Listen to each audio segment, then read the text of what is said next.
Hello વિદ્યાર્થી મિત્રો, નમસ્તે. તો વિદ્યાર્થી મિત્રો, આજે આપણે ભણીશું ધોરણ 7નું સામાજિક વિજ્ઞાનનું ચેપ્ટર નંબર 5, જેનું નામ છે વનવાસી, વિચરતી જાતિ અને સ્થાનિક સમુદાય. તો બાળકો, વનવાસી અને વિચરતી. વનવાસી એટલે કે જે વનમાં રહેતા લોકો છે તેની વાત કરી છે, અને વિચરતી એટલે કે જે સ્થાયી વ્યક્તિઓ નથી, જે સ્થાયી નથી, એટલે કે એક જગ્યાથી બીજી જગ્યાએ ફરતા લોકોને આપણે વિચરતી જાતિ કહી શકીએ. અને સ્થાનિક સમુદાય, સ્થાનિક સમુદાય એટલે કોઈ એક જગ્યાએ કોઈ એક સ્થાન ઉપર બધા રહેતા હોય તેવી જગ્યાની વાત કરી છે.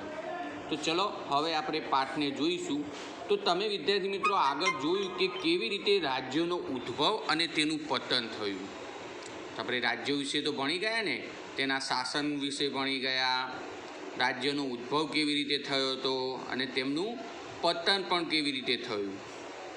તો આમ છતાં નગરો અને ગામોમાં નવી કળાઓ, હસ્તકળાઓ અને ઉત્પાદન પ્રવૃત્તિઓનો વિકાસ થયો છે.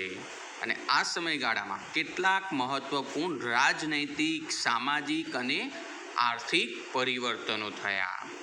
પરંતુ સામાજિક પરિવર્તન બધી જગ્યાએ એક સરખું ન હતું અને વિવિધ સમાજ એટલે કે અલગ અલગ રીતે વિકસિત થયા. સામાજિક પરિવર્તન તો આવ્યું પણ બધી જગ્યાએ એક સરખું ન જોવા મળ્યું. એમાં શું થયું? અલગ અલગ સમાજ અલગ અલગ રીતે વિકસ્યા. અને આવું શા માટે થયું તે હવે આપણે સમજવું જોઈએ. તો ચલો સૌ પ્રથમ તો પહેલાં આપણે જોઈશું જનજાતિઓ અને વિચરતી જાતિઓ. સૌ પ્રથમ કયો ટોપિક લઈશું આપણે? જનજાતિ અને વિચરતી જાતિઓ. તો મોટા શહેરો અને રાજ્ય વિસ્તારોથી દૂર સદીઓથી પોતાની સંસ્કૃતિ અને ઓળખને પ્રસ્થાપિત કરતો એક વિશિષ્ટ સમાજ પણ ભારતમાં વસતો હતો, જેને આપણે જનજાતીય સમુદાય કે વનવાસી સમુદાયથી પણ ઓળખી શકીએ. શું કહ્યું? કે મોટા શહેરો અને રાજ્ય વિસ્તારોથી દૂર સદીઓથી પોતાની સંસ્કૃતિ અને ઓળખને પ્રસ્થાપિત કરતો એક વિશિષ્ટ સમાજ પણ ભારતમાં રહેતો હતો, જેને આપણે જનજાતીય સમુદાય કે વનવાસી સમુદાય તરીકે પણ ઓળખીએ છીએ. અને આ સમાજ અને એ સમયની સમાજ વ્યવસ્થાથી દૂર હતો. હવે પ્રત્યેક જનજાતિના સભ્યો કબીલાઈ પ્રથાથી એકબીજાની સાથે જોડાયેલા હતા. કબીલાઈ એટલે કે જે પેલા આપણે ખબર છે આદિવાસી લોકો જે કબીલામાં રહે છે અને તેનો એક સરદાર હોય છે, તેવી કબીલાઈ પ્રથાથી તેઓ શિકારી, સંગ્રહખોરો અને પશુપાલક તરીકે તે થોડે ઘણે અંશે ખેતી દ્વારા પણ પોતાનું જીવન જીવતા. તો કબીલા પ્રથા દ્વારા શું કરતા? તો કેટલાક લોકો શિકારી કરીને, તો કેટલાક સંગ્રહખોર કરીને, તો કેટલાક પશુઓ તરીકે થોડો ઘણા અંશે ખેતી દ્વારા પણ જીવતા હતા. તો શું કરતા હતા? તો કેટલાક લોકો શિકાર કરીને, તો કેટલાક પશુપાલન કરીને, તો ઘણા લોકો ખેતી દ્વારા પણ પોતાનું જીવન જીવતા હતા. હવે જંગલ અને પ્રકૃતિ તેમના જીવન પર સૌથી વધુ અસર કરતા પરિબળો હતા, અને તેમના ઘરો પ્રાકૃતિક સંસાધનોથી જ બનેલા હતા. પ્રાકૃતિક એટલે જે કુદરતી, જે વાંસ, પછી પાન, આ બધાથી અને કાચા માટીના જ બનેલા હતા, એટલે કે ઝોપડી જેવા હતા. આમાંથી કેટલીક જાતિઓ એક જગ્યાએથી બીજી જગ્યાએ ભટકતી રહેતી હતી, જેને આપણે વિચરતી કે વિમુક્ત જાતિ તરીકે પણ ઓળખી શકીએ. જો અહીંયા આવી ગયું ને, વનવાસી કે વિચરતી જાતિ, એટલે કે વિચરતી જાતિ એટલે શું કહીએ કે એક જગ્યાએથી બીજી જગ્યાએ ભટકતી રહેતી, જેને આપણે વિચરતી કે વિમુક્ત જાતિ તરીકે ઓળખીએ છીએ. હવે જનજાતિના લોકો જમીન અને જમીન પેદાશો પર સંયુક્ત રીતે નિયંત્રણ રાખતા અને પોતાના બનાવેલા નિયમોને આધારે પરિવારોમાં તેની વહેંચણી કરતા. હવે તેઓનું જીવન સામૂહિક સ્વરૂપનું હોવાથી તેમને અર્થવ્યવસ્થામાં પણ સામૂહિકતાનો સિદ્ધાંત જોવા મળે છે. હવે જુદા જુદા સમુદાયોમાં સામાજિક સમાનતા જોવા મળતી હતી. ઉપખંડના વિવિધ ભાગોમાં ઘણી મોટી જનજાતિઓનો વિકાસ થયો અને સામાન્ય રીતે તેઓ જંગલો, પહાડો, રણ અને દુર્ગમ જગ્યાઓ પર નિવાસ કરતા હતા અને કેટલીક વાર તેમના કરતાં વધારે શક્તિશાળી સમાજ સાથે તેમનો સંઘર્ષ પણ થતો હતો, એટલે કે લડાઈ. જનજાતિઓ પોતાની સ્વતંત્રતા ટકાવી અને સંસ્કૃતિને બચાવી રાખી. જનજાતિના લોકોએ શું કર્યું? તો પોતાની સ્વતંત્રતા અને સંસ્કૃતિને બચાવી રાખી. જાતિ આધારિત સમાજ અને જનજાતીય સમાજ વિવિધ જરૂરિયાત માટે એકબીજા ઉપર નિર્ભર હતો. સંઘર્ષ અને નિર્ભરતાના સંબંધને કારણે બંને સમાજમાં ધીરે ધીરે પરિવર્તન આવ્યું.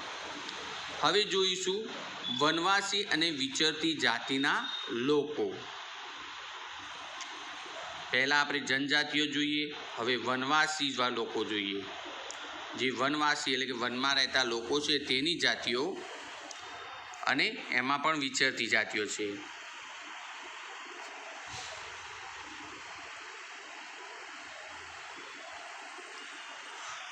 તો સમકાલીન ઇતિહાસકારો અને મુસાફરોએ વનવાસી અને વિચરતી જાતિઓ વિશે બહુ ઓછી જાણકારી આપી છે. હવે કેટલાક અપવાદો બાદ કરતાં જનજાતિના લોકો પાસે લેખિત દસ્તાવેજો મળતા નથી, પરંતુ વનવાસી કે જનજાતિ પ્રજા પોતાના સમૃદ્ધ રીત રિવાજોનું અને મૌખિક પરંપરાઓનું રક્ષણ કરતી હતી અને આ પરંપરાઓની નવી પેઢીને વારસામાં મળતી હતી. હવે વર્તમાન ઇતિહાસકારો જનજાતિઓનો ઇતિહાસ લખવા માટે આવી મૌખિક પરંપરાઓ પણ ઉપયોગ કરે છે. તો તમને ખબર પડી ને કે વનવાસી અને વિચરતી જાતિના લોકો કેવા હતા. એકવાર ફરી કહી દઉં તો સમકાલીન ઇતિહાસકારો અને મુસાફરોએ વનવાસી અને વિચરતી જાતિઓ વિશે બહુ ઓછી જાણકારી આપી છે, એટલે કે બહુ વધારે જાણકારી નથી તેમના. કેટલાક અપવાદો બાદ કરતાં જનજાતિના લોકો પાસે લેખિત દસ્તાવેજો મળતા નથી, પરંતુ વનવાસી કે જનજાતિ પ્રજા પોતાના સમૃદ્ધ રીત રિવાજોનું અને મૌખિક પરંપરાઓનું રક્ષણ કરતી હતી અને આ પરંપરાઓ નવી પેઢીને વારસામાં મળતી હતી. અને વર્તમાન ઇતિહાસકારો જનજાતિના ઇતિહાસ લખવા માટે આવી મૌખિક પરંપરાઓનો પણ ઉપયોગ કરે છે. હવે જોઈએ આપણે ભારતની મુખ્ય જનજાતિના ક્ષેત્રો. તો ભારતના મોટાભાગના વિસ્તારોમાં જનજાતિની વસ્તી જોવા મળે છે અને જનજાતિનો વિસ્તાર અને પ્રભાવ સમયની સાથે બદલાતો રહેતો હતો. હવે કેટલીક જનજાતિ ખૂબ શક્તિશાળી હોઈ મોટા પ્રદેશો પર નિયંત્રણ ધરાવતી હતી, જેમ કે 13મી-14મી સદી દરમિયાન પંજાબમાં ખોખર જનજાતિ અને ગખ્ખર જનજાતિ મુખ્ય હતી. તો પંજાબમાં કઈ બે જનજાતિ મુખ્ય હતી? તો ખોખર અને ગખ્ખર જનજાતિ બે મુખ્ય હતી. અને આ જનજાતિમાં આવનાર કમાલખાં ખખ્ખરને અકબરે મનસબદાર બનાવ્યા હતા, મનસબદાર. અને મોગલો પહેલાં મુલતાન અને સિંધમાં લંગા અને અર્ધૂન જનજાતિઓનું આધિપત્ય હતું. જોયું તમે, આ મુખ્ય બે જાતિઓમાં આવનાર કમાલખાં ગખ્ખરને અકબરે શું બનાવ્યા હતા? મનસબદાર બનાવ્યા હતા. અને મોગલો પહેલાં મુલતાને અને સિંધમાં લંગા અને અર્ધૂન જનજાતિઓનું આધિપત્ય હતું. હવે ભારતના ઉત્તર પશ્ચિમ ભાગમાં બલોચ જનજાતિ સૌથી શક્તિશાળી હતી અને તે વિવિધ નેતા એટલે કે આગેવાનો ધરાવતા નાના નાના કુળોનું વિભાજિત હતી. હવે પશ્ચિમ હિમાલયમાં વસતી ગડ્ડીગડરિયો નામની જનજાતિ મુખ્ય હતી. હાલ પણ તમને કદાચ આ જાતિમાં નામ સાંભળવા મળતું હશે કે ગડરિયા કરીને આવે છે, જે આદિવાસી જાતિ કહેવાય છે. જ્યારે ભારત ઉત્તર પૂર્વ ભાગમાં નાગા, કુકી, મિજો, અહોમ અને અન્ય જાતિઓનું પ્રભુત્વ હતું.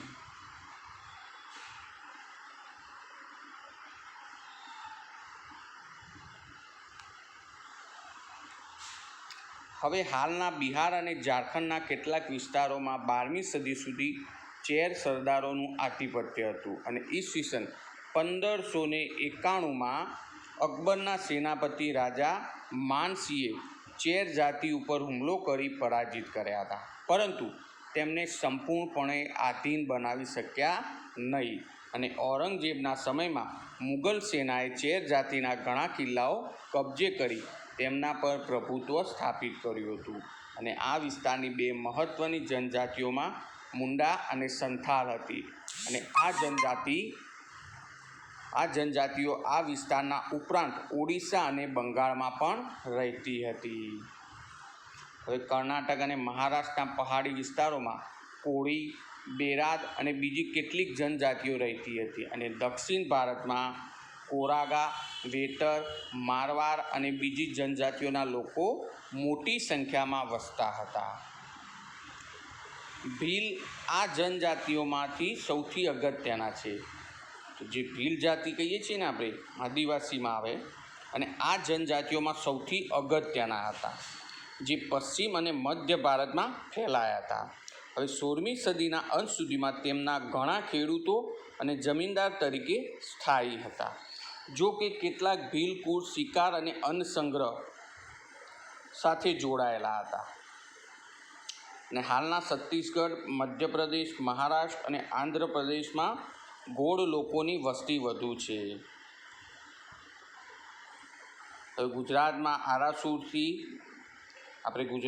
આરાસુર કહીએ છીએ ને, જે અંબાજીમાં આરાસુરી અંબાજીમાં કહીએ ને, જે અંબાજી વિસ્તાર અને ડાંગથી પૂર્વ પટ્ટીના વિસ્તારની જનજાતિઓ લગભગ 4 સદીથી આ પ્રદેશમાં પોતાની વિશિષ્ટ સમાજ વ્યવસ્થા અને સંસ્કૃતિને સાચવીને બેઠી છે તથા આધુનિક સમય સાથે કદમ મિલાવીને પ્રગતિ કરી રહ્યા છે.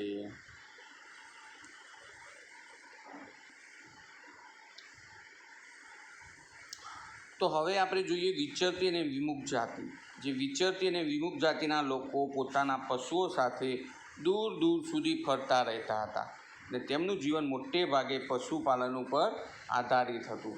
તેઓ સ્થાયી ખેડૂતો પાસેથી અનાજ, કપડાં, વાસણ અને અન્ય વસ્તુઓ માટે ઊન, ઘી વગેરે વસ્તુઓનો વિનિમય કરતા, એટલે કે આપતા હતા. હવે કેટલીક વિચરતી જાતિઓ જાનવરો પર સામાન લાદીને, એટલે કે સામાન મૂકીને એક જગ્યાએથી બીજી જગ્યાએ લઈ જઈ વસ્તુઓનું ખરીદ વેચાણ કરતી હતી. તેમાં વણઝારાઓ પણ આવે. ખાસ કરીને તમે જુઓ છો કે વણઝારાઓ ઘણીવાર બહારથી આવતા હોય છે પ્રદેશથી. તો જોઈએ વણઝારા, એટલે કે ભારત અને ગુજરાતના સંદર્ભમાં. તો ભારત અને ગુજરાતમાં લગભગ આ જ વણઝારા હોય છે. તો આ બધી વિચરતી વિમુખ જાતિઓમાં વણઝારા સૌથી અગત્યના હતા. તેમનો સમૂહ ટોળા કહેવાતા. તેમના સમૂહને શું? તાંડા કહેવાતા, એટલે કે ટોળા. અલાઉદ્દીન ખલજી દિલ્હીના બજારો સુધી અનાજ અને ચીજ વસ્તુઓ લાવવા લઈ જવા માટે તેમનો ઉપયોગ કરતો હતો. તો જે અલાઉદ્દીન ખિલજી વિશે આપણે જાણ્યું ને, તો જે દિલ્હીના બજારો સુધી શું કરતો? અનાજ અને ચીજ વસ્તુઓ લાવવા જે લઈ જવા માટે વણઝારાઓનો ઉપયોગ કરતો હતો. હવે બાદશાહ જહાંગીરે પણ વણઝારા દ્વારા બળદો પર અનાજ લાદીને શહેરોમાં વેચવાના તેમના કાર્યનો ઉલ્લેખ કર્યો છે. ખાસ બાબત તો એ છે કે યુદ્ધ દરમિયાન વણઝારાઓ બળદોની પોઠ દ્વારા મુગલ સેના માટે અનાજ અને ચીજ વસ્તુઓ લાવતા હતા. અને એક રીતે જોઈએ તો વણઝારા ભારત અને વિશ્વ વચ્ચેની કડી હતા. મધ્ય એશિયાની અનેક ચીજ વસ્તુઓ તેમના દ્વારા ભારતમાં આવતી અને ભારતથી બહાર જતી હતી. તમે જોઈ શકો આ વણઝારાની પોઠ છે. જોઈને કે આ કેટલી ચાય છે. જો અહીંથી પાછળ તો એકબીજા પાછળ સામાન નાખીને આ ગામથી બીજા ગામ ફરતા રહેતા હતા. તો વિદ્યાર્થી મિત્રો, આજનો પાઠ અહીં સુધી રાખીએ. આગળનો પાઠ આપણે નેક્સ્ટ વિડીયોમાં જોઈશું.